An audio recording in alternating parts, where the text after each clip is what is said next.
Ladies and gentlemen, whether you like it or not, Hedwig!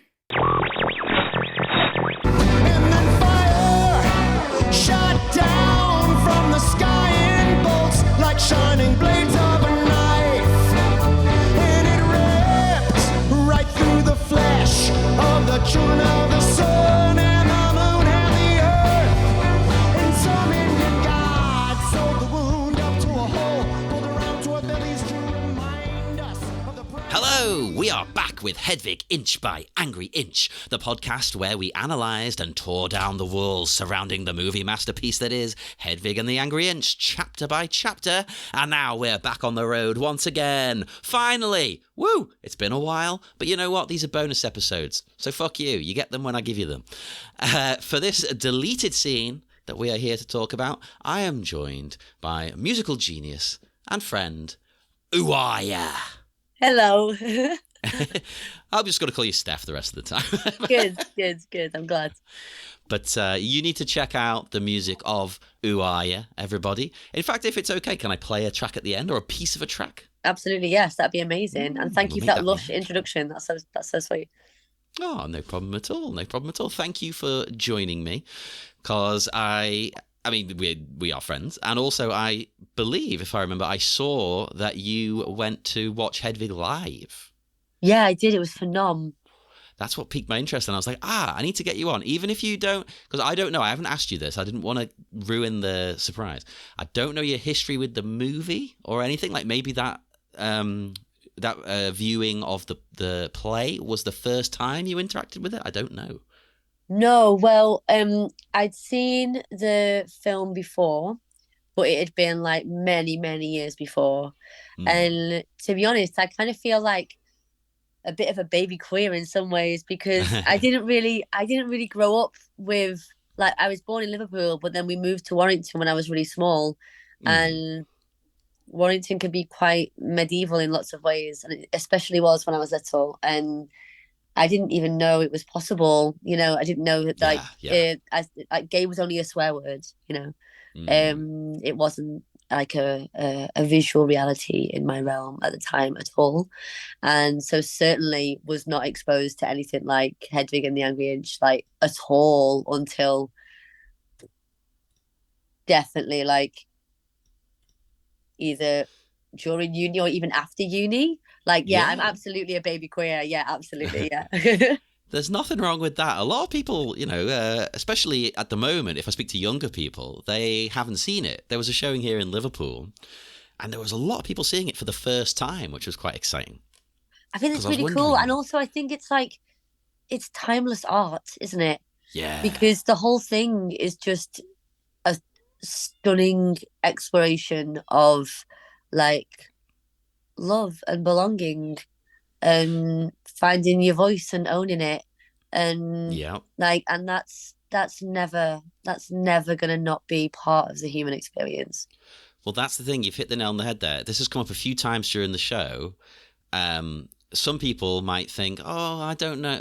I mean, they're not going to be listening to this podcast, so, but they might think, oh, I'm not going to like it because I'm not queer or something. And say, no. This is relatable to like everyone, I would think. Absolutely. I think it just gives you extra empathy if you're any of the many people that have been made to feel like ostracized. Yeah. Well, especially because, I mean, the scene we're going to talk about when we get to it shows Yitzhak's past, and it sort of illuminates certain things about them, because throughout the movie, you're not sure of Yitzhak's sex, like at birth, shall we say, nor does it matter.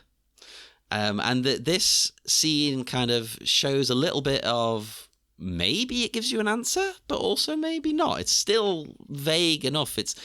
It's fascinating that, to me, this was the first experience I had of like gender fluidity and things like that. Oh, really? Yeah. I didn't know it was like a concept. I didn't know, like, I mean, people didn't say non-binary then, but that's essentially what some of this is in the movie in general. And I think it was quite eye-opening at the time. Like, oh, okay, you don't have to just be one thing. This movie is all about discovering yourself. Oh, totally. I never thought of it like that because I mean, yeah, the same for me. Like I really didn't have those words to speak to who I am when I was little. I remember telling my mum that God had put a boy's brain in my body Oh, when I was about 5 or something. I told her that. And so yeah, it just wasn't in the language to say non-binary. yeah. Despite the fact that the myriad magic hybrid dancing self has been, in our species forever. Mhm. But yeah, I didn't really think of it. I didn't really think of Yitzhak's story in that way. But now that you've Mm. said it, totally, that is absolutely part of it. I kind of felt more, I don't know, I kind of felt just really kind of heartbroken for them because you can see, like, in that scene. I mean, you can always see in the rest of the film anyway, like how amazing their voice is. Oh my Oh God, their God, voice yeah. is phenomenal. And Um, I love the way Hedwig is almost jealous of it. oh, totally, totally. And that's literally kind of like, I don't know, kind of, it seems to be, well, not from Yitzhak's side, but maybe from Hedwig's side, like part of the reason they get together. Yeah. Because you can see it, like in that deleted scene, you can see that Hedwig is feeling really insecure before the show, is not feeling good about themselves at all, and then Yitzhak goes on and absolutely slays it. Their voice is phenomenal. All their notes are really pure.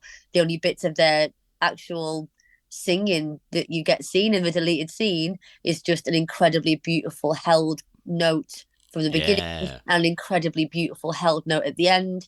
Maybe the actual song has been deleted because Hedwig has deleted it from her like actual memory because it Oh was my too God, I love damaging that. to her ego. Maybe that's a thing. But like but yeah, so you don't get to see any of that. All you see is, and then the crowd's response of just being like absolute Oh, adoration, like throwing flowers, just absolutely adoring this gifted soul.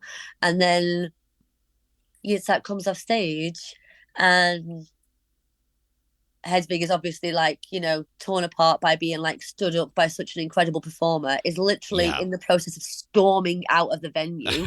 You don't even know whether, I don't even know whether the Hedwig even performed or not because you don't get to You see don't that. know, yeah. Like, yeah, they literally could have just stormed out.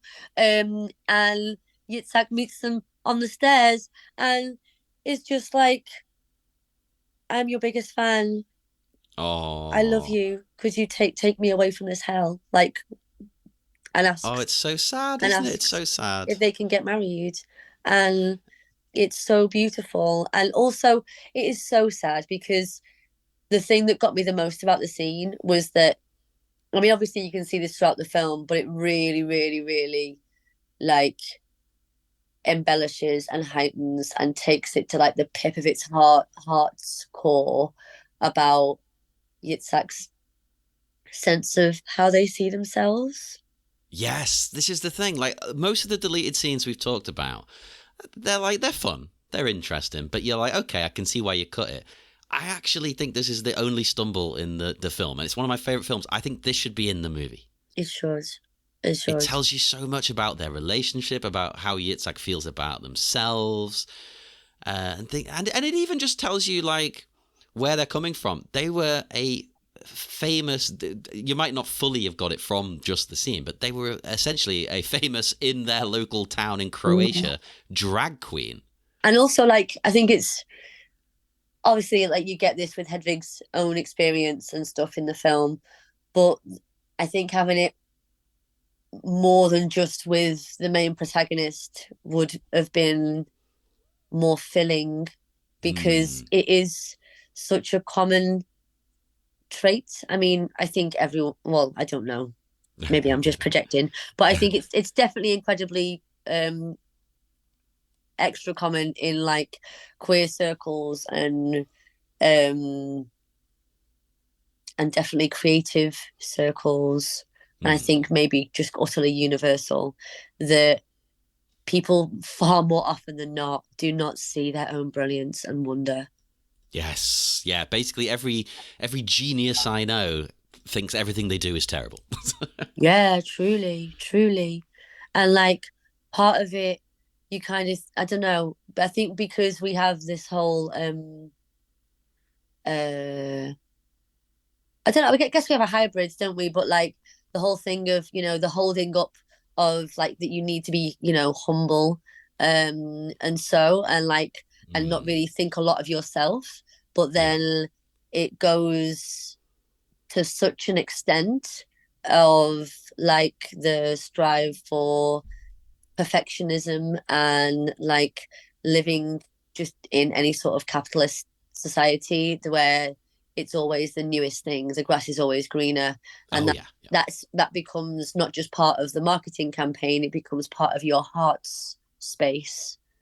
And that's really damaging and really hurtful, and there's no winning when that's the story that you tell yourself.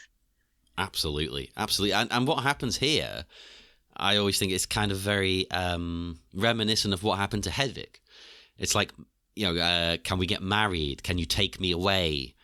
It's sort of repeating history, and it didn't work out well the first time, did it, Hedwig? So now you're perpetrating this on someone else, which, again, I'm not blaming Hedwig. This has come up throughout the show.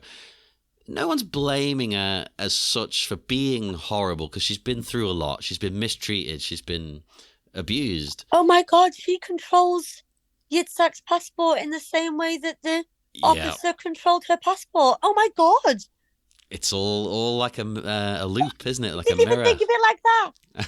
The tendriling mycelium of Hedwig. Oh wow, that's so far out. Yeah, that's another reason it should be in there, I think, in the film, because Yeah. it's fascinating to see that, history repeating itself. Hedwig hasn't learned. If anything, Hedwig's gone, well, okay, if the world's going to fuck me over, I'm going to, do this to someone else. Totally. The child that was kicked becomes the parent that kicks. Totally, Yeah. totally.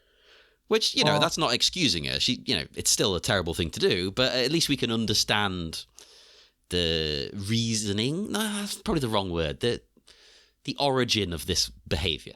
Mm-hmm.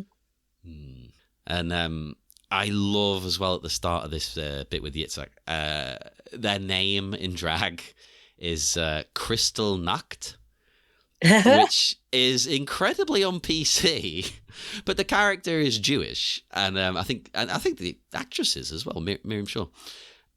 But so it's a reference, of course, listeners, I'm sure you are aware, to Krystal Nacht, which is the night that the Nazi Party went around smashing up Jewish businesses. And that was what they called it, was because the glass from all the broken windows laid on the floor at night glistening. So it was the night of broken glass.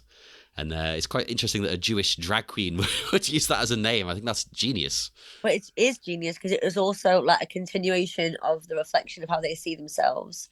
That Yes. just in the essence, just in them being them, that their culture, their heritage is being destroyed, is being robbed and damaged in some way, is being like that they are the villain. And also with the broken glass, like the mirror reflection. Oh, like yeah, the maybe dysphoria they of feel themselves. broken as well. Yeah. Yeah. And that like in seeing themselves, they can't see how like themselves within how they fit without damaging their own upbringing or family or sense of community or connectivity, but then also like the destruction that they maybe wish upon themselves because they don't see themselves as being anything worth taking care of. Which I think you can see in their interaction with Hedwig. Defo. The way they're so desperate, like basically, I'll do anything you want, just take me away. Yeah. They don't matter almost. And also from what? Like, because it's like they meet on the stairs and Yitzhak is like, take me away from this hell, when they've literally just had like, applause that sounded like a standing ovation, flowers thrown on the stage, absolute and utter accolade. I guess it's the allure of capitalist America, though, isn't it? Yeah, I guess. I mean, like, or is it hell for them to be applauded if they Oh, don't that's an feel interesting. if they don't feel they deserve it? If you don't feel you deserve it, it always feels like a lie. Oh, that's very. I hadn't considered that. I like that. Ooh, because then by the end of the movie, when they're finally allowed to be who they want to be again, because they want to be a drag queen, and Yeah, and they're Hedwig really explicitly gifted. says no. Yeah. And they love it, and they want it. Like, and when they storm in, and they're being like, "No," like as though Hedwig's the one that's been repressing them this whole time. It's like Yeah. the journey. They both kind of go through the journey of self empowerment and realization, but Yep. like, Yep. um, kind of it's the opposites of each other. Oh, I've just had deja vu. Far out. That like it's the opposites of each other. So that like in Hedwig's journey, it's the dance of their super rigid, walled, protective self, this spiky sense of self being like broken down and softened. Yeah. And they feel much more like that makes them feel more whole and more complete and more comfortable in themselves. Whereas for Yitzhak, it's the opposite. It's like the building up of their spine and sense of self is the revelation for them, and Oh. that is what births their wholeness. Yeah. Oh my God. See, again, they're kind of mirrors of each other. Like one is the They're each inverse. other's. They're the origin of love. Oh, well, that is a question that's come up a lot. Twirl. Do you think, not at this point, just in the movie in general, let's say the end of the movie, do they love each other, or do you think it's like we love each other, but we're still going our separate ways, kind of thing? I can't imagine that once the movie's done and dusted, they just go back to being a couple. I don't know. I don't know, because they're both different by the end, Mm. and but I guess that's the sign of a real, well, not real, but like a lasting love is to be able to um change together and still hold that Yes. love together. That's a big thing. Yes. To But me, like, that's the most important thing, really. yeah, Too many people, not to belittle other people's relationships, but too many people are happy to just stay as is, and nothing ever changes or grows or develops. mhm. I guess there's comfort in like a steady home, Mm-hmm. a steady set home, especially when the world is so changeable and like frightening at times. But I totally, I totally know what you mean. I think part of the beauty of being alive and experiencing the aliveness of all things Mm. is like enjoying its changeability. Yeah. Because what's that? Oh, there's that turn of phrase, isn't there? That if like you need to make really good friends with change like early on, otherwise Yes. you'll have like a really hard life because it's like the change is the only constant. I think that's been the only constant in my life, having moved all around the world and stuff. The only thing I could rely on is, well, something's going to change again soon, I'm sure. Yeah, totally. And that's kind of like um the beauty and the curse. Like Yeah. that's yeah, it's marvelous. Yeah, it's marvelous. But like I don't think that I don't know. I kind of think that there's I mean, I've had so many loves of my life that like maybe, uh we're not are like we're not suitable to be like a living couple forever, or we're not Mm. suitable um now, or we weren't suitable then, or whatever. But for me, that changeability never takes away from like the perpetual nature of love. Yeah, yeah. And that's the thing. I think that's why by the end of the movie, I see it as, in a way, they're closer than ever, but I also think it's them going their separate ways. They've It's been like, okay, you integral. go and be you, go fly free kind of thing. Yeah, they've been integral in each other's journeys. They've been Yeah. integral in like and such a home for each other. Do you know what I mean? Like when the Hedwig saved Yitzhak from the hell they wanted to be taken away from and Yeah. did what was asked of them and took them away in that same way when they were on tour.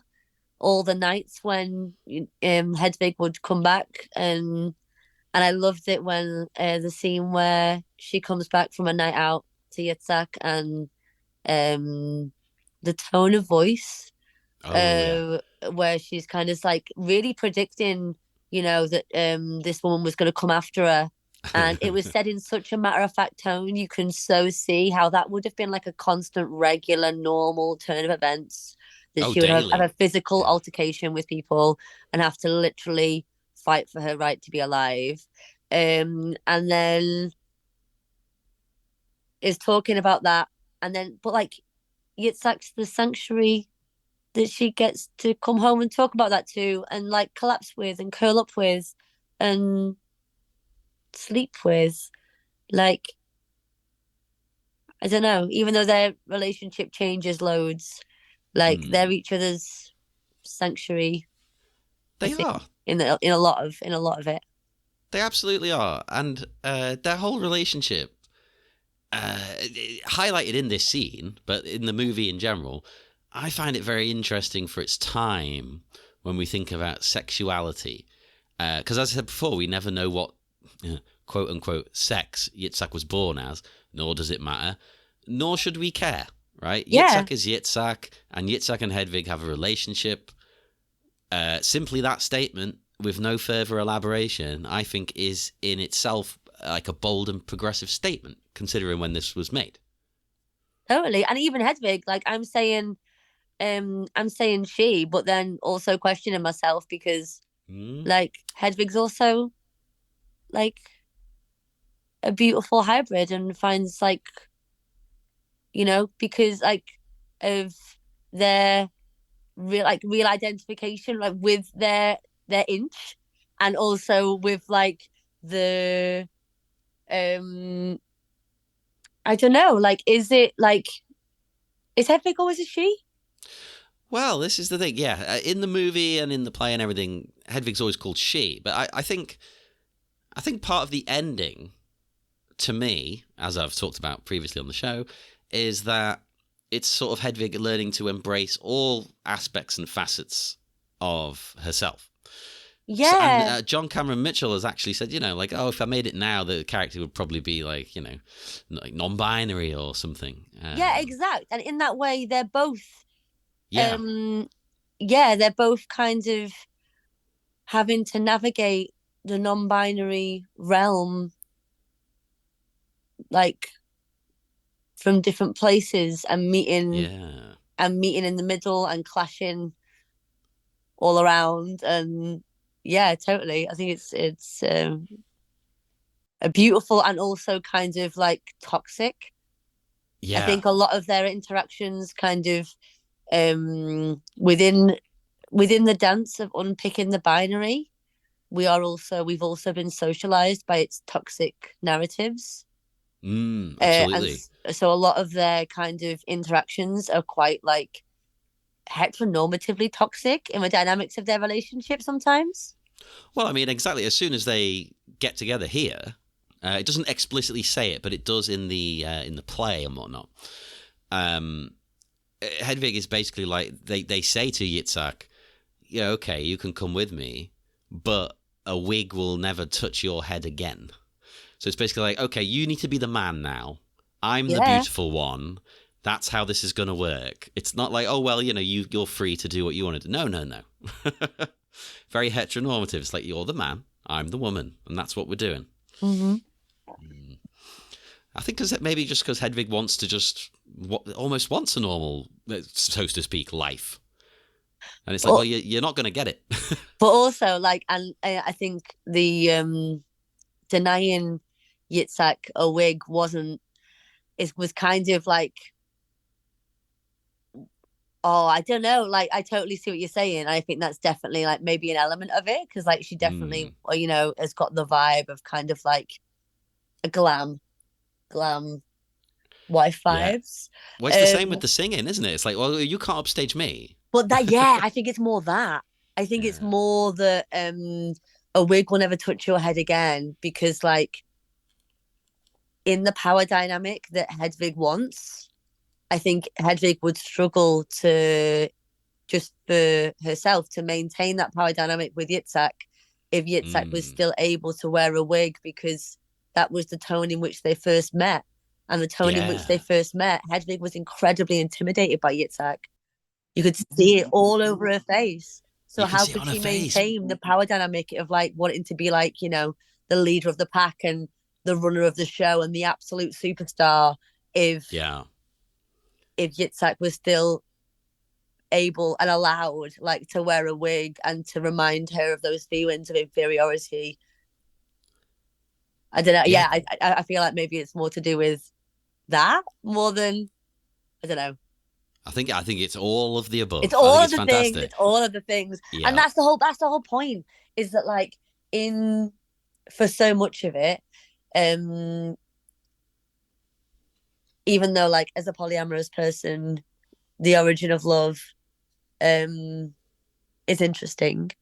Mm. I do think that like across the board and in so many ways, it shows that as much as the there's power structures that be, and like just because mainly because it's just conducive to capitalism, Mm. we're shoved into these illusions of like set binary boxes, um for everything, like for all different things, you know, Oh yeah, like literally everything. everything. Like as you progress in your education and learning, you are funneled to learn less and less and less different subjects.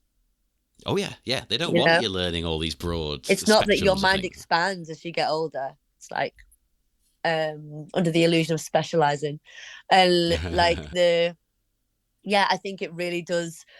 It really hammers home in so many ways that like of like the freedom of the expanse when things aren't in boxes, the freedom of like the inviting in of all facets. Absolutely. Yeah. Well, I mean, we've talked about this prior on the show, but you brought up the origin of love as well, and the fascinating thing about that is, oh, it's a lovely story. Oh, it's nice. Isn't that great?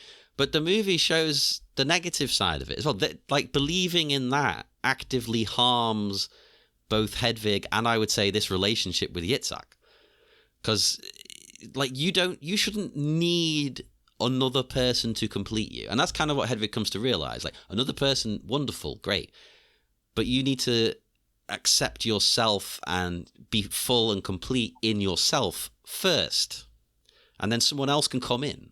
I kind of feel like the I mean, obviously I was brought up with, you know, Romeo and Juliet and Disney Yeah. and all the things, you know. And so that, you know, a great alas hand, balcony calling, lute suit Oh. singing, adoration and unrequited love and the whole dance of the searching and the thing and the union and the Spice Girls of two become one and the whole thing Oh, classic. is obviously a great heartstring puller. But like in reality in well in I feel as though the origin of love story in Hedwig is far more about that, what you just said, about like Mm, the finding of yourself in yeah. yourself, like the welcoming in and refinding and rehealing of the separated broken parts of yourselves that were told Yes. they weren't allowed to be included, and because you had to be either one or the other, you had to be either this bit, and if you were this bit you couldn't be that bit. And it kind of Hmm. feels like the origin of love, the whole song is about the self to the self, is Yes. a love story of one part of the self to the other part of the self. Like so much of like therapy and healing, like internal family systems and the idea that there are, you know, like parts therapy, like schemas and somatic healing and so and all that kind of Oh yeah. thing Yeah. is all the dance of different parts of yourself talking, maybe for the first time, maybe definitely for the first time in a nice tone of voice, to other parts of yourself. And I that love that. having a healing effect and like a reunifying, and you're more of a whole and capable person when you're not calling yourself a, you know, a horror from the other side of a bridge that lives inside yourself. So maybe we could say maybe Hedwig almost misunderstood the story. and took it literally. Whereas these sort of tales, I know it's not a real myth, but, you know, let's say it was a real myth. Myths and things like that tend to be created as metaphors for concepts and ideas and thoughts rather than literal. So maybe Hedwig took it literally, but it was like, no, you're supposed to ponder on this. You know, you're supposed to think about this a bit more. Yeah, totally. But I think that like in totally that, but like in all the great myths, that is how it goes. That's the hero's journey, is that you go along and you try and, you know, grab and strive for these illusions of things that you're meant to want externally. And you know, you dance that dance and you Sisyphus, you rock up and down your hill and whatever. And until you head a small people it and search for the hero inside yourself and have that moment, you know what I mean? Because that's like, that's I reckon that song's about Hedwig.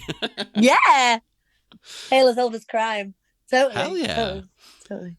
Actually, I asked if you thought they were in love by the end of the movie, but also in this scene, do you think Yitzhak... Obviously, Yitzhak can't love Hedwig because they've only just met them. But do you think that it's sort of genuine feeling? Or is it Yitzhak seeing this as an opportunity? Not in a nasty way, not in a using way, but like, oh, like, you know, I can suck up to you and you can help me kind of thing. I don't know. I mean, like, that's an enormous question, isn't it? Because, like, what is love? How long does it take for you to know that you are in love with someone? Is love the sensation of a moment or the practicalities and deep knowing learnt over time? Is love, you know, like, I kind of feel like I absolutely believe in love at first sight. But the practical application of that is, there's so many different types of love. I think that, like, me and my friend were talking about this the other day, how like English really falls down, really fall. I mean, obviously in so many ways. Lots of ways. It is such a blunt tool for such an intricate task, but like a blunt stolen tool for such an intricate task. But like having only one word for love is an absolute joke. Like, I'm trying to think of any others. There's so many different types of love. Like when I moved to the Netherlands, I was like, literally, because I talk English in a strange way. So whenever I learn any other like languages and stuff, I always just, you know, try and still speak it in my tongue, like still speak my heart's vibe. But very often it doesn't make sense or translate like across, you know, across cultures. Like things have different meanings. And true. So for me, I would say, ik hou van jou, you know, like I love you, quite readily to all the people in the way that like I would. But there is that very English, serious. It's a big deal. You don't mess around with just saying that. And did like, it freak people out a little bit? Well, I think everyone just kind of like took me at my magic tone, which I'm often very grateful for. But like my chosen sister sat me down and was just like, oh, listen, baby, like we don't it isn't you can't like you can't use it like that. That's like it's a serious special thing. But yeah, so like, what is, I mean, I do believe in love at first sight, but that is a feeling, and you can't build the practicalities of day-to-day highs and lows and sufferings and you know, the running of a home on the fleeting, dancing, changeable nature of feelings. But like, and that's different types of love that get nurtured and cultivated like a garden over time. But I do feel as though you can, what's it called, like where you can know that you've really met a soul, that your soul knows underneath all of the I know what you mean. I don't know if there must be a word for it, but I know what you mean. It's like an instant kind of connection. But like older than, like deeper than sex, and yeah. older than how long you've known each other in this realm, and that you kind of know, like, the feeling of someone's quiet is quiet, and I don't know. I could imagine Yitzhak seeing that maybe in Hedwig, but I think Hedwig isn't seeing that. I'm not saying it doesn't exist in the opposite direction, but I think Hedwig isn't seeing that. Oh no. Hedwig here sees the desperation, empathizes with it, but also sees something they can, how do I word this nicely, exploit, use, like, oh, I can get something out of this. Okay. Yeah, and like feeling like, and it's kind of like she rolls her eyes at the whole situation because she's literally just been like felt completely beaten and knocked down by this person that is then begging her to take them away from their awful life. And it's just like she rolls her eyes at them, and it's like, fine.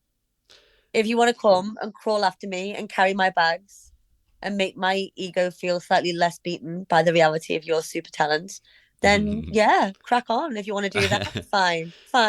It's a fascinating kind of reaction, that the eye roll in, and then the way Hedwig goes in, takes the wig off and smears the makeup before giving them a kiss.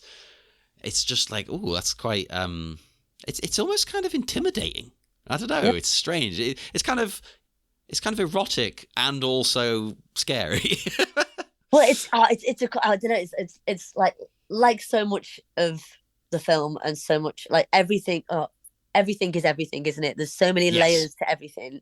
That's why I love this. That everything's got 10 meanings. Yeah, well, I mean, like that's why I adore poetry, just because, and that's also kind of why I hate picking it apart, because that's kind of like the beauty of it, is that it gets to be everything.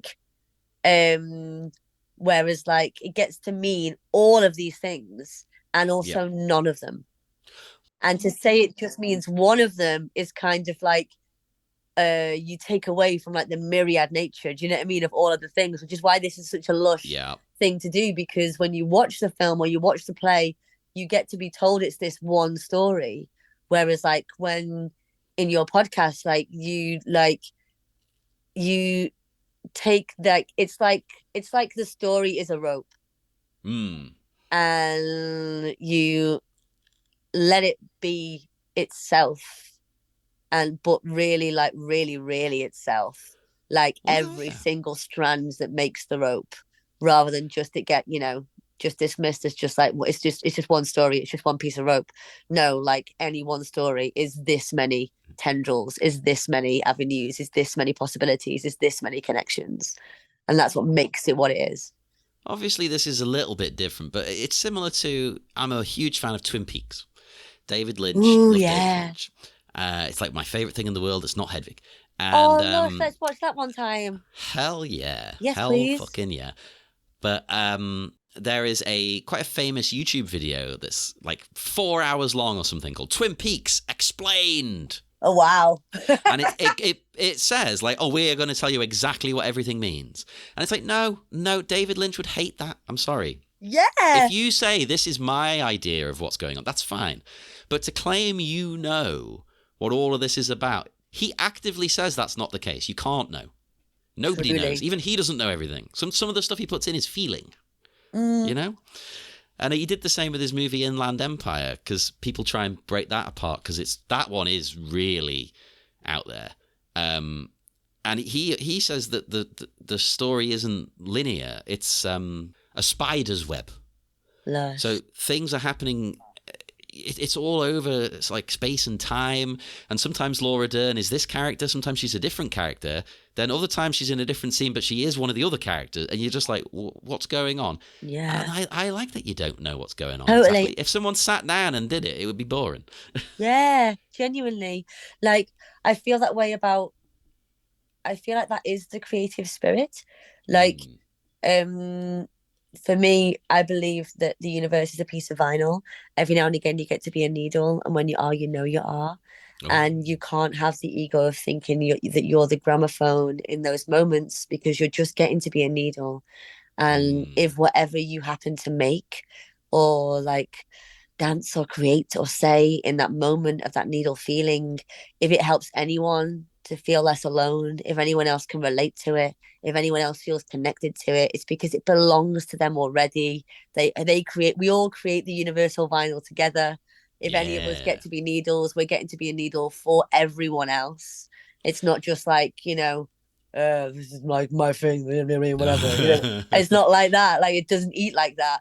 Like, in the way that, like, when I'm writing a song or a poem, it will tell me if it's a song or a poem, or if it's something else. It will tell me that. I'm not the one telling it. Like, I facilitate its beingness. I am not the one who tells it what it is. Oh, It is meeting me. Do you know what I mean? It's like it's meeting life through me. So yeah, and maybe yeah. I color it in with myself in some ways because it's going through me to into being. So maybe I'll know some bits about it, but like also I just get to be a pen or a mouth or a guitar for this feeling that wanted to be a song or a poem, and that just lived in the universe and wanted to be a song or a poem, and I just happened to be free that day. Like, if I wasn't free that day, it would have danced through someone else and been colored in Yeah. through their soul, but the idea would have lived and been and danced around the world, because that's what ideas want to do. And Yeah. like I remember one time, a close friend, we lived together, and they asked me what. No, they didn't. They didn't ask me. They liked my noise, and I happened to one night just like go off on one about like what that particular song had like meant to me, Oh, yeah. and all the different things in my life that had like danced and influenced the creation of that song. And like, they were really annoyed, and I was really, really so grateful that they told me, because Oh. they said, please don't tell me what they mean to you again, because that song's Oh. really important to me because of what it means in my life. I understand that. But at the same time, it can mean something different to different people, and that's okay. Totally. And that's kind of the beauty of it. Like, and so in the creation of a song, it will do its medicine for me, and it will mean what it means for me in my life. But then, like, the minute I send it out into the world, if anyone else gets to meet it, whatever it means to them is what it means. Yep. Yep. Like, it belongs to everybody when art is shared. And so that person doing that 4 hour, YouTube dance is completely valid. But you're right, it is what it means to them and not what it means in general to everyone forever and all time. Exactly. In fact, David Lynch says that. He says, whatever you think, that's right. Yeah, totally. Like, I never correct anyone. Like, for ages, like, people like sing different lyrics or stuff for songs, and I will never ever, like, unless they really, really super duper want to know, like, Yeah. I won't correct them, because I'm just like, I love it. Yeah, you dance your dance. It's fit, And actually, the way you were talking about writing there is kind of similar. Not to make this a David Lynch podcast, but I can't remember the exact terminology, but he is into transcendental meditation. And the way he sort of describes it is that, like, ideas exist already. Yeah. They're just there in like he describes it as like a sea. And he goes in and he hooks fish.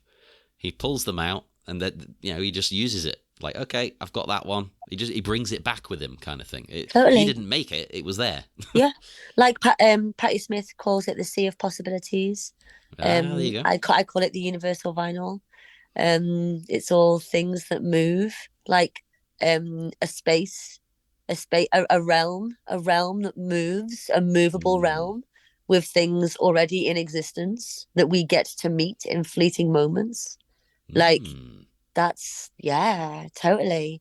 And what an honor to be a pen for a small time for such a thing. Absolutely. I can't even remember how we got onto that. I can't. That's the beauty of this show. Yeah. Forget it. Yeah, let's just dance. Yeah, totally. Now, bringing it back down to the scene. There's just a few little things I like before it moves on to sort of the end bit. Mm-hmm. Little minor stuff. The crowd throwing the flowers to Krystal, as we'll call her.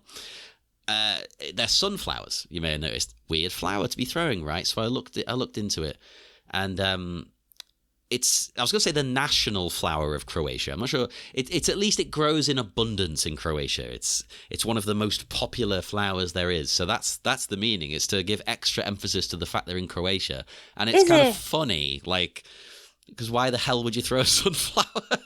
I didn't even. Well, I mean, I kind of vaguely clocked that. I love your eye for detail for stuff like that, and also like the creators of Hedwig for that absolutely everything has like myriad meanings. Do you know what I mean? And like has everything. That's why it still holds is a up. decision.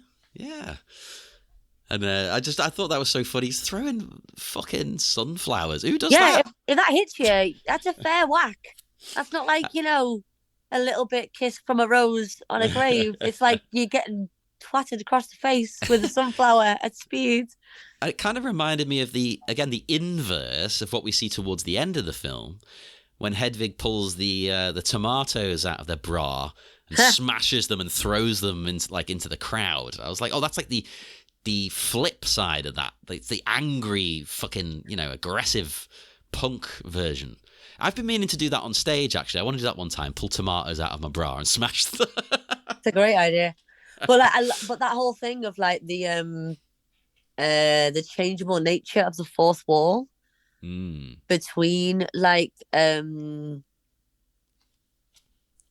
inverted commas crowd and performer, because it's all but like how I don't know, I kind of feel like one of my favorite I think the only module in the entirety of my degree that I felt was worth any of the debt. Not that like the knowledge of our species should be like so super deeply commodified and whatever. No, exactly. But I did this module called explicit body art performance. Oh.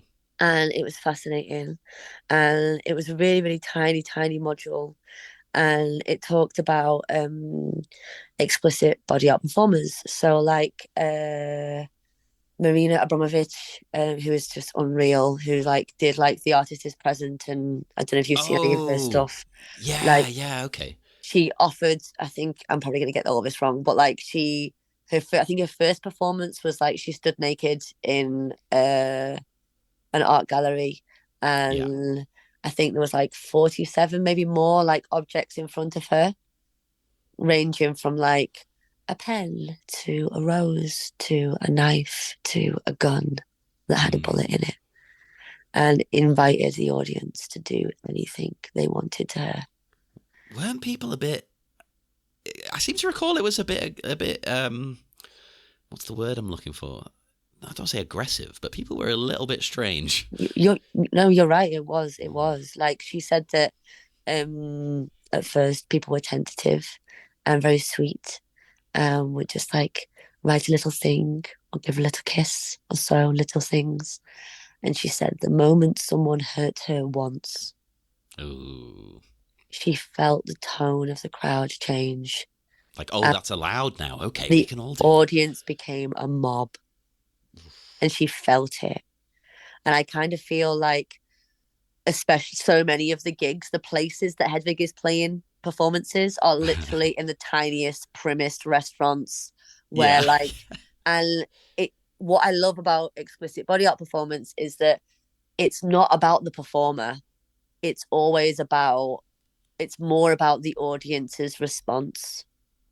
Okay. Yeah. It's how they respond to it that is what it's for, and that is always different because the audience is always different. But like the responses, it was like Hedwig climbing all over the dinner plates, getting really up in the face of everyone, or the bit where she like wafts the fringe of her Yes. skirt or dress over that Alban's face. Oh my god! I wanted to do that. Delicious. You should totally do it. What? When were you gonna Yeah. do that? I wanted to do it at the Rebellion Festival. Listeners recently, as of recording, played that festival, and the bit we were in had seats. So I was like, oh, brilliant, I'm going to do that. Not realizing how difficult it was to get off the stage and into the crowd. There was no way there was time to get back. Yeah, well, like, there's like, just so the people at home know, because obviously, like, me and you were there, but they weren't. But like, did you say it was like one of the biggest stages in Europe or something? Yeah. So it used to be the biggest, but I think now it's like 2 or 3 or something. Far out. It's beautiful, so beautiful. The opera hall, and the opera stage in Blackpool, and so like the stage is enormous, but then there's a massive, massive press pit, which is literally a precipice. Like, so. There's no way that you would have had to jump and fly across this enormous, about 2 meter long, 2 meter wide, like press pit to be able to get anywhere near the crowd. And then they take him because they knew that everyone was going to want to dance. Yeah. To the dinner ladies, they took out loads of the seats. So there was actually a dance floor for once. Apparently the year before there hadn't been a dance floor or something that someone was telling me. Okay. And yeah, so to be able to get to the seats, but it would have been amazing, and you should totally do that another time. It's one of my goals is to do, because I'm very inspired by Hedwig, you know. Aren't we playing together in Hobo Kiosk? On the 29th. Please come and do it then. It's a really intimate venue and there's so many seats. It's primed for the fringe. I don't know if we are doing that, you know. On the faces. I think so. Yeah, no, because Pete's arranged it the 29th of September. Oh, maybe. I just get in the van. I don't. Well, you're going to be put into a van on the 29th of September, just to give you a tiny bit of warning. You'll be put in a van and taken to Hobo Kiosk, and you bring your fringe. Woo. Yeah, bring your fringe. Well, I'm very inspired by Hedwig in general. I steal a good few things from her. I'll put you in my boot. You can travel by boot. Why not? You'd love that. Oh, it'd be dead nice. I'll translate for the American listeners, the trunk. Oh, yeah. Oh, my God, even sexier. How is it so much sexier calling it the trunk? Oh, I don't know. Boot and trunk are sexy, to be honest. Boot sounds a bit fetishy. Yeah. Which is fine. That's not knocking it. But, you know, it sounds a bit kinky, doesn't it? Yeah, knocking boots. Hey. Before we talk about the beginning and the end here, I wanted to talk about the meat of the scene. Is there anything else to talk about with the Yitzhak stuff in general? I love it that one of the things that I loved about that scene was, well, there was a couple of things about that scene that didn't get taken forward that I loved. Well, no, I think one of the ones is in the film where rather than take down a slip for the audition for Rent, they take down the whole poster. Oh, I love that because that's love ridiculous. That. Love that for them. Absolute. Well, they've gone beyond. They're claiming the whole thing now, not just. Well, they don't want anyone else to audition. But also, it's like at the fact that they're claiming the whole thing and not just a piece. Yeah, it's like now is my time. Because that's the whole time with Hedwig. They've been like just a piece of the thing. And then also I like the bit where just after that where the manager gets hit in the head. Oh, right. Do I need to explain this, right? Because Bluetooth connected device. Yeah, because in a previous deleted scene, which I'm glad they took out of the movie, but it is fun, she has a phone installed in her tooth. So basically in this bit, she gets hit on the head and it knocks it off the hook. And she can't hang it up. That's why she keeps tapping her tooth with her tongue, going like, But like, I kind of feel as though some of her lines, because she's very much like aside to like Yitzhak's reverie of themselves. Yeah. And like empowerment. But just before the reverie, she says on repeat, I'm going to have to let you go. I'm going to have to let you go. I'm gonna have to let you go, and that felt so poetic for that to be like the last words that are spoken before Yitzhak goes into the reverie. That's true. It's almost like Yitzhak's inner self speaking to them. Yeah, Like, and then at the end you of need it, to let Hedwig go, kind of. yeah, and then at the end of it, when it's like, oh, I can't hang up, I can't hang up, I can't hang up. Is that the struggle, do you think? Like, well, like it's kind of like, I have to let you go, and I have to do my own thing, and I have to empower myself, and I've got to live my life. But it doesn't mean that I don't love you. It doesn't mean I'm not here for you. It doesn't mean I'm not here on this journey and this adventure. It just means that I've also got to do my thing, and that's fit. That's balance. That's proper. Do you know what I mean? Yeah. That's real love. Like, to love yourself and love someone else. It's not one or the other. Do you know what I mean? Like, and we are we are the greatest lovers through like for other people when we are in a tone of loving ourselves. That's true. Absolutely. That's when we are the most giving, compassionate, empathetic, understanding, empowering, fun, sexy, groovy, strong. Like, we are the most of all of those things from a place of like self-love. Which I think is highlighted in the movie by the fact that their relationship is not going well.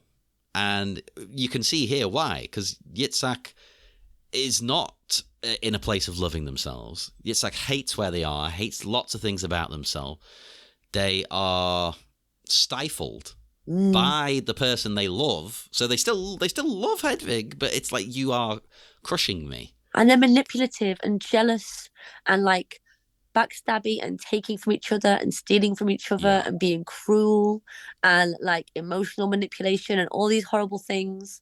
But then by the end, by the last gig, when they're all playing together, oh, like, it's beautiful. Yitzhak is right there for Hedwig, like absolutely at the gig, no questions asked. Of course, they're there for them. And then straight away, Hedwig, like, gives Yitzhak the wig, and you can be free now. Be you. Yeah. Be what you want to be. Like, and it's from both of them being allowed their journeys of self-love that they're able to love each other so much better. Oh, now I kind of hope they are still together after. Yeah, well, that'd be lovely, wouldn't it? I think you're right. I think they're maybe not together, but they're definitely like, they love each other forever, and they're solid. They're solid, I think it's with like, everything they've been through, I don't know if they could stay as a. Well, couple. they've both got different touring schedules. That's what it is. That's all it boils down to, like, isn't it? it's impractical. Yitzhak's on tour with Ren, like across the world, like on the medium reg. Do you know what I mean? Hedwig's got like tours all over the place. Like, yeah, if they end up in the same city, maybe they'll catch a drink, maybe they'll say hi, and like, but that doesn't take away from like a deep, abiding love. You don't go through transformative things with people and not love them forever, whether you speak to them again or not.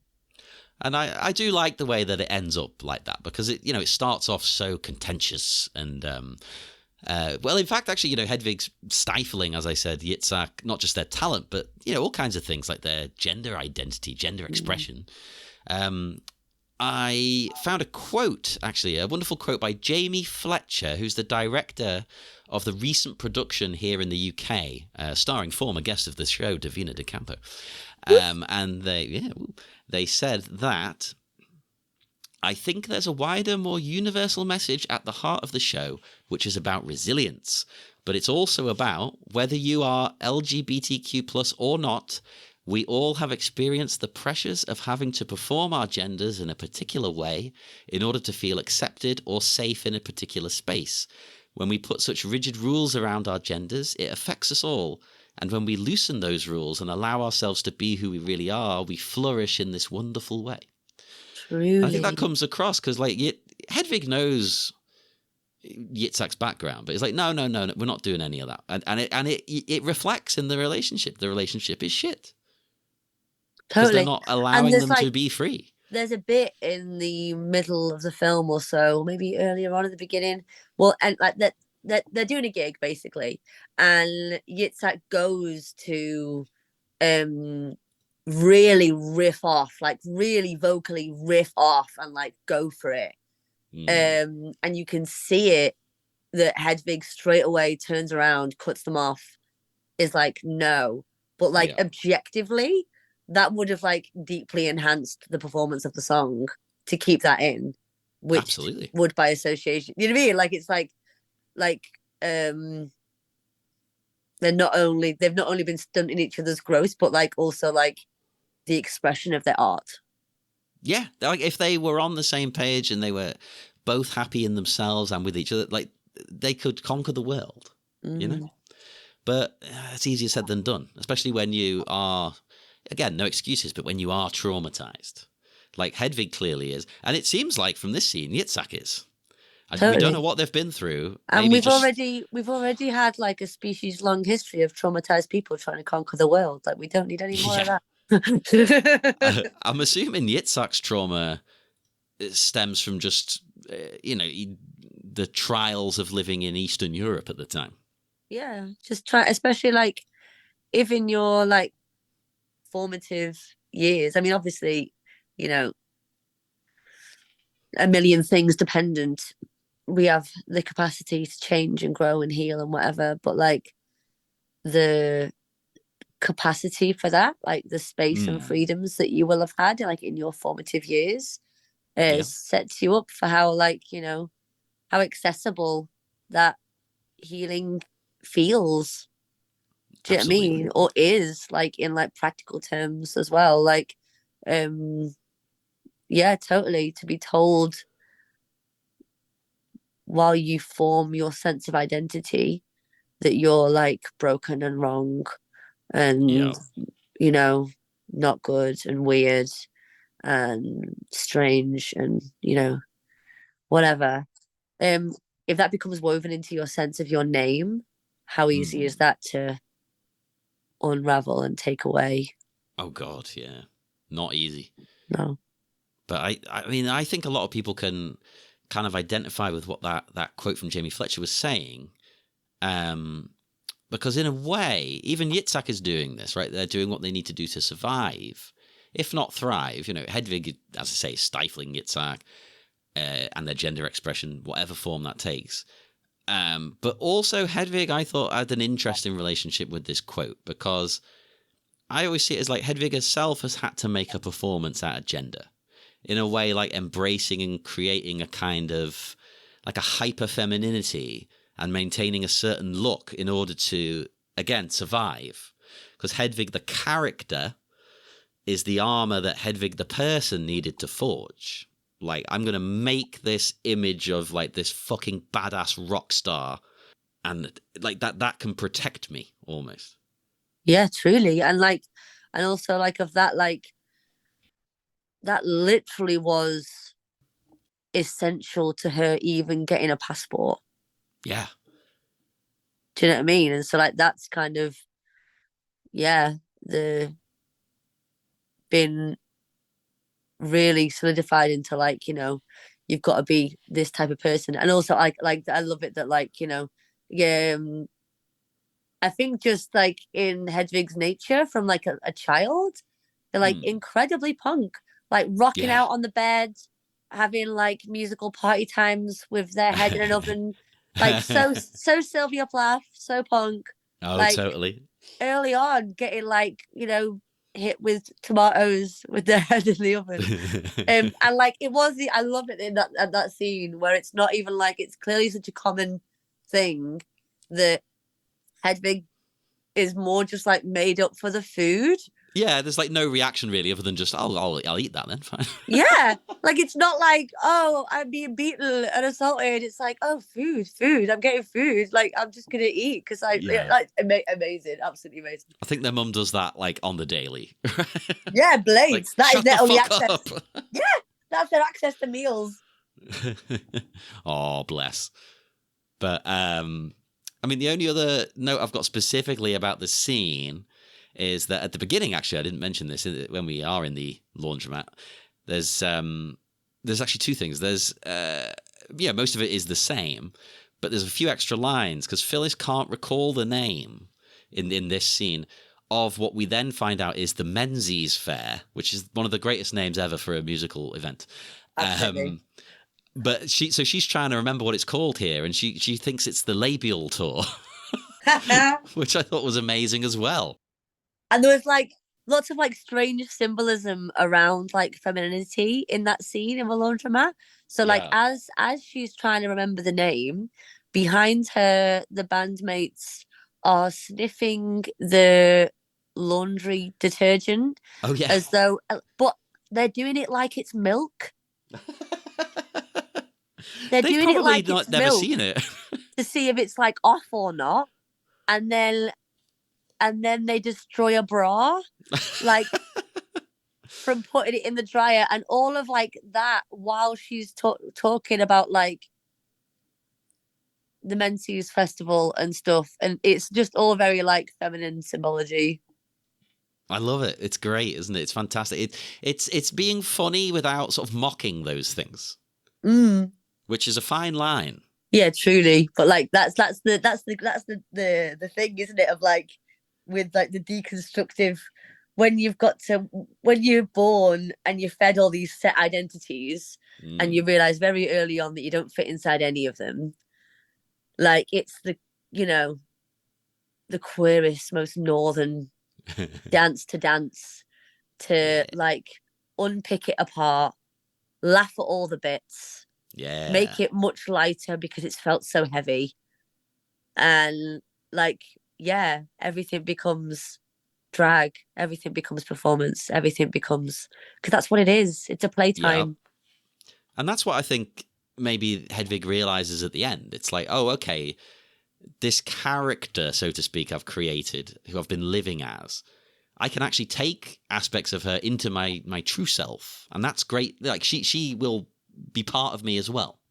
Like they're not two separate beings. Like it's almost like the real Hedwig had been put on ice for years, But then by the end, it's like, oh no, wait, hang on, I can be an actual fucking human being again. But using the power that I've gained along the way. Yeah, defo. Like I think that, well, I don't know. This is like, you'd have to let me know what you feel about this. But I feel as though both of us within our creativities, people maybe who don't know us super well or whatever, would be forgiven for thinking that Cantina Turner isn't who you are and is a performance completely and 100%. Yeah, I think some people have thought that. Yeah, do you know what I mean? And also like there's times when I've come off stage and someone's gone, "Oh, I love your persona," and I just kind of laugh because I'm like, nope. wow, or like, "I love your act," and I'm like, wow, like far out, man. Like because it's so, they birth each other. Yeah. Otherwise, they never would have come into existence.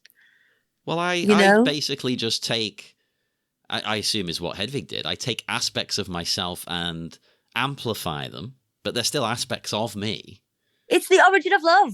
It's the origin of love. Holy shit. Full circle. Yeah. It's the healing of the parts through their magnification and exploration. It's the meeting of them, because you make them bigger so you can meet them outside of yourself. And then you meet them and you love them and you reintegrate them and you're more whole and complete and powerful and fun and right because of it. Like, it's totally the origin of love, for real. That speaks to this whole movie. Holy shit. I love it. I haven't thought about any of those things. It's just like in the talking to you of it, it's all like, Hey. do you know what I mean? Like, do you have that? Because I know that, like, obviously you'd like make plans for a show beforehand and like have a rough idea of things that you want to chat about, but I don't know, it just feels like it just kind of, it comes out, the answers come out of the looking. Exactly. That's why about it, letting people see behind the scenes, that's why I don't have a strict like script or anything like that. No, I have vague bullet points just in case we weave off topic, and that can like get us back on track. But other than that, things flow, things move. It's like a wave, you know? You're very good at getting us back on topic. I appreciate that. That's just because I'm so old at this now, you know. I've been doing it forever. Pro. So before we do sort of wrap up and head off, I normally ask these at the start, but we kind of just dove straight into it, which was better in a way. Yeah. I do normally ask people, like, it's very basic, boring, smash hits style questions. Fit. Smash Hits was a great magazine. Do you have, like, a favourite song or anything in the movie or the show? I know that's a hard question to answer because Oh my God. I have a hard time answering it myself. That's so hard. And it can be for different reasons. There might just be one that you're like, yeah, that's rocking. Or there might be one that you're like, oh, I connect to this, you know. Like, politically, I'm anti-capitalist, so I don't believe in favourites. Let's just be clear about that for a kickoff. Yeah. But each one of them are my favourite when I'm listening to them being played. That's the problem I have, right? Like, yeah. I almost see it as one piece. But I guess after I watched it the other day, and obviously this might be different every time I'm watching it, depends on what mood I'm in. But when I watched it the other day, I'm just forever bowled over by the cosmic, mythological, ancient imagery of the origin of love. I knew it. Despite the fact that, like, and also like the storytelling nature of it, which is, you know, always wonderful. But also, I do find it a bit problematic. I find it a bit problematic, a tiny bit. But no, I think you're supposed to, though. Yeah. But I did the whole of the next day. All I was singing in my head was, I put on my makeup. Like, yes! Turn on the 8, like, all day. And so, yeah, I think those two, defo. I'm so glad you said Wig in a Box, because listeners will know this because I've talked about it. When I first got into Hedwig, that was the one song I was like, I don't like that one. Now it's probably my favourite one. Truly, it's unreal. That one, and also Angry Inch, because it literally gave me shivers when I was watching it. Yeah, when I was watching the performance of that, it literally, and also, like, especially because of, like, the audience's reaction. That's the thing. That's the only I love it live, but you don't get that. I think the movie, adding that to it improves the song even more and the feeling you get from it. Well, the Inch wouldn't be fucking angry if it wasn't told it was wrong by everyone else. Yeah.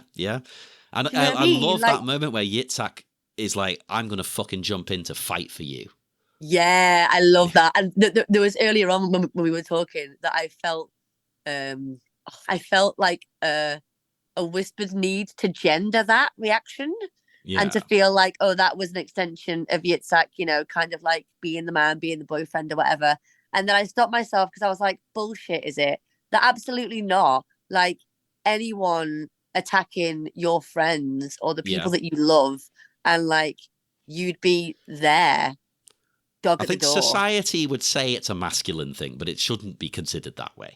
It's probably the best way of saying it, isn't it? Like, yeah, a lot of people will be like, "Oh, why are you acting so, and especially manly?" Like in queer circles, like that just doesn't register. We've all got each other's back because we've all got each other's back, and that's it. Yeah, exactly. Oh, my laptop just literally cheered that on. Yeah, woo! Thanks, laptop. And my only other question we haven't really hit upon is, like, do you like other musicals, or is it like not really a genre you've got much time for? Because I find Hedwig can be a bit of an outlier for some people in this regard. It was for me. It was the first musical I ever liked. I hated them for ages. Really? Yeah.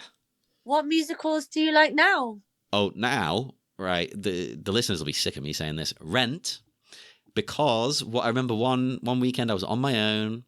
My partner at the time was away, and it was just me and the cat. And I watched Hedwig for the 8 millionth time. And I thought, you know what? They keep talking about Rent in this. I'm going to finally watch it. It'll be fun.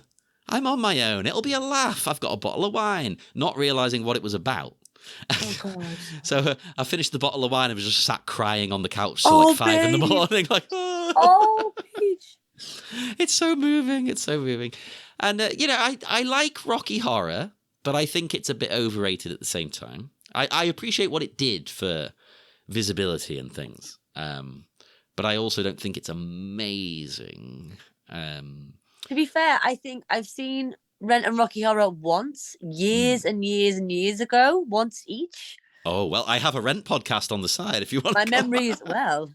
let's do that because I also watching Hedwig made me want to watch that again because I don't really feel like I know them very well, like either of them very well. I would say like in a musical thing, like I definitely grew up like I kind of thought I wanted to be in theatre. I could see that, yeah. And then I had like my first major like depression. And I couldn't it felt to me at the time that people were hard enough to understand when they were being themselves. And in theatre circles, there was so many different types of the self. I couldn't deal. My social anxiety was just too, I couldn't deal with it. It felt like everything was playing chess all the time and I just couldn't cope. This was part of my problem. That's why I never did theatre. Yeah. And so I sacked it off. But I really feel like having a little tiny the tiny time in theatre really informed my creative, well, definitely my like ability to perform, because even when I first started playing in front of people and I would get so shy and nervous about it that I would like I don't really drink now, but like I would definitely need to like have like a couple of drinks when I was first playing in front of people. Oh, but I still do that, don't worry. But that would just mean that I would make like, well, for me, because I'm so sensitive to it, it would literally mean that like I would make stupid mistakes and then I'd be annoyed at myself. Afterwards. Yeah, I learned that the hard way. I learned the exact amount I can drink and still function properly. So I'm like, right, exactly. I can have two drinks and maybe, depending on how spread out they are, maybe then one like rum. And that's it. If I have anything else, I'll fuck up. Isn't it? Because you need to be able to like be grounded and flow at the same time. Yeah. And like so what theatre taught me was that it taught me to time travel with my emotions. Ooh. So if I was playing, when I first started playing in front of people, and like say if like someone's talking or like the till goes or like it's rowdy and loud or whatever, if I wasn't time traveling with my emotions, those things would really throw me and distract me and put me off and stuff. Whereas like if you take yourself like to the moment where you wrote that song, where the only thing that you could do was write that song, and you had to do it, and it was without choiceless moments. And if you sing from that place, not only is that the place that is the only place anyone ever wants to hear a song from, but like that's also the place where you're not going to get distracted or mess up, or you're not going to feel nervous because you're in the song. Exactly. You're not you singing the song, you're in the song, and that's the place to do it from. So I got a bit off topic, but like, so musicals, I like, even though my mum and dad would like, my dad's family would like sing Irish songs on Wild Rover. Oh, we good got choice. Drunk together on like special occasions and stuff. And my mum used to make up like silly songs when she was like doing the washing, which was really cute. When I was very, very little, my family aren't very like particularly like musical or like play instruments or so, yeah, or like really at all. But so I don't entirely know where we got this from. But when I was a kid, I found when I was really, really little, I found a VHS of Can You Hear the People Singing the Song of Angry Men. Les Miserables. Yeah. A VHS of that. And I'd never in my life seen a musical. I was a little kid. That's a hardcore one to go in with. Yeah. It was amazing. It was amazing. It was the VHS of a live performance of it. And I watched it again and again and again and was just like, oh my God, this is so punk and so powerful. And so like, yeah, I didn't really have any sort of like get into any sort of punk rock or alternative stuff until I was much, much, much, much older.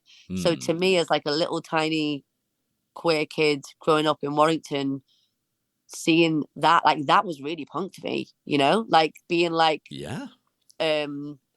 all the people getting together to bring down a system of corruption and oppression. Yeah. It's Hardcore. proper revolutionary musical, isn't it? Which is a crazy thing to say, but that's Yeah. what it is. Yeah, and really also heartbreaking. And I think that like that's one of the things of musicals, is that like they really make you feel the feels, you know? Oh my So God, even though it's like it's shit that your first experience of Rent was on your own. They didn't. Well, I mean, you got to have a hug off Drusilla, I imagine. But well, like, plus in a way, it was perfect that way. Like I wouldn't want it any other way now. yeah, because you got to feel it completely without like censoring your emotions because you're with other people. Exactly. And I think that's part of the pull, and also part of the cringe of musicals. It's like how much you love musicals. Maybe we could do a social experiment and see how up for feeling and expressing the, you know, all the emotions peeps are up for. Maybe that's a thing. Hell yeah. I don't know. Well, There's too many variables to test that, but yeah. We can try. We'll do our best, damn it. Yeah, But, let's do a survey at the next rebellion. Do you like musicals? Tell us. I think that crowd will mostly say no, even though I reckon they would like Hedwig. God damn it, it's a punk musical. Yeah, totally. I think they would. And to be honest with you, I think a lot of them are very Kel-sensitive. The punks are always Kel-sensitive underneath. Yeah, I reckon they would like secretly be like, oh, or maybe they'd be really fit and just own it. I would hope so, but yeah, the older ones, nah, they're stuck in their ways. But on that note, do you have anything else to say before we wrap up? No. Well, thank you. Thank you for asking me to do this, because it meant that I got to watch something I hadn't seen in years, and it really ignited my heart. And I feel so much more connected to my queerness now than I did when I first saw it. That like it kind of means much more now to see it, and even more to like also see it through your eyes, and like feel more about like the details of it. Well, this is why I asked you, because it's not only did I see you in the crowd, well, I didn't see you in the crowd, I saw a picture of you in the crowd, but I was like, oh no, wait, this is exactly the kind of thing that'll speak to you. Yeah, thank you. I'm glad I was right. Yeah, and I just enjoyed talking to you, so this is a great excuse. Oh, well, thank you. Likewise. We will get in the van and head off to the next gig, to the next Bilgewater's restaurant. Steph, would you like to tell people where you can be found online, promote any of your work, anything you like? You promote even anything that's not yours, whatever you want. Gosh, I should have thought of this. I didn't know we were going to do this. There's so many people that should be promoted. I live inside the internet. That's where you're finding me now. Hello, other people inside the internet. Hello, the aliens. I love that meme where it's like, hello, gay people in my phone. Yeah, hello, gay people in phones. I love the gay people inside telephones. Hello to you all. I love you. You're so precious and magical. Did you know there's more connections in your brain than are stars in a galaxy? You're wonderful. Give yourself a hug. You're brilliant. You can find my noise. The internet calls it Queer Electro Punk-Folk, and it lives inside the internet. And if you search OORYA, you'll find me in most places. I've got a website, and I mainly hang out in Instagram stories, because that's nice. Nothing wrong with that. And as usual, you can speak to us on Facebook at Hedwig's Wicked Little Town. That's a group. On Twitter. Sorry, X. X now, right? That's what we're all going to call it. Nah, Elon Musk, I'm not calling it X. Shut the fuck up. It's Twitter. I'm going to dead name your app. Twitter is at HedwigPod. Instagram, HedwigPod. And also, we've got a Threads now, which seems to have disappeared as quickly as it came, but I've got one. So if you want to talk on Threads, we're on there as well. Hit us up on all of them. And why not check out our network, Sleepy Charlie Media, on Patreon? So you can get bonus content. At the moment, it's mostly for our other show, Bat Minute, but I'm going to get back on the Rent show ASAP. So, oh my goodness, you were so succinct. Right, okay. I'm also on. Yeah, I also live inside Twitter and inside YouTube and inside Facebook, Face Arse. as a page and also as a group, because you recommended doing that to me and I love it. Thank you. Well better because they don't cheat you out of people seeing your posts. It's so much better. God bless the algorithm. Yeah, all the things. I haven't got Threads yet. Wasn't sure about what it is. It's just Instagram making their own version of Twitter. They ripped it off because they were like, "Oh, Twitter's gone to shit. Okay, we'll make our own one then. Fuck you." Nice. And also because of the dancing impermanence of all things, and I don't want to lose my connection to all of you if social media decides to, depart or whatever. If you go on my website, which is OORYA.net, you can join my mailing list, which I sometimes do. But when I do it, I will write so much to you about loads of poetry and just random. I can confirm it's worth it. Like most mailing lists, it's just the same old shite. This is not the same old shite. Really? Oh, thank you. Yeah. That's cool. I'm glad you like it. Well, there's a lot of effort put into it. Most mailing lists are just, here's our upcoming gigs. Really? Oh, I'm glad. Cool. Yeah, I'm gonna do another one soon because it's been on my. I think when it's been on my list of things to do for like at least a month, then I'm like, okay, come on now. So yeah, I'm gonna do it. Well, do that, everybody. Go and sign up to the mailing list. Speak to Steph and speak to me on all of the above that we've mentioned, and join us again next time. Very soon, in fact. Oh, that's a surprise. There's another one coming very soon, believe it or not. You've waited this long for one, now you're going to get two. Yeah. It's going to be chapter 26. I'm still calling them chapters, even though we finished ages ago. And it's going to be a lovely surprise as to what we're talking about. Ooh, see you then. Woo! Rock and rollers.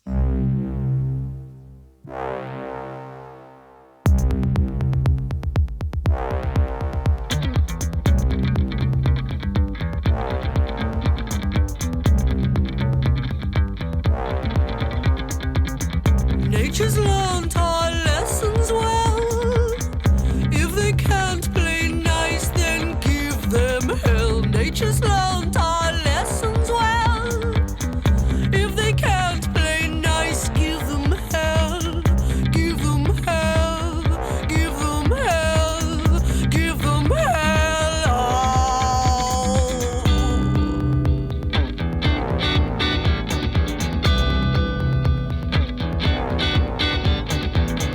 No is gold and free whenever you want it, so spend without resistance.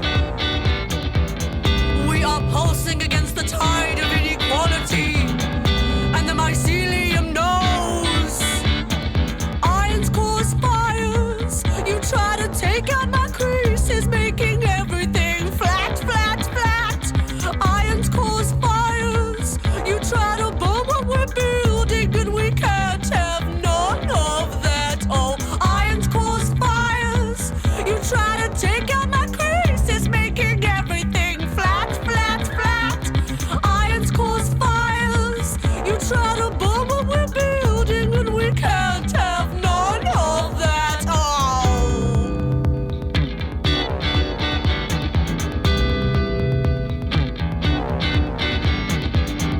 We have saved all we once had and turned it into ornaments, 20 disco balls and more ivy than brick can handle. We are dismantling the old way of life with itself. We are dismantling life with itself. Irons cause fires. You try to take out my creases, making everything flat, flat, flat. Irons cause fires. You try to burn what we're building, and we can't have none of that. Oh, irons cause fires. You try to take out my creases, making everything flat, flat, flat. Irons cause fires. You try to burn what we're building, and we can't have none of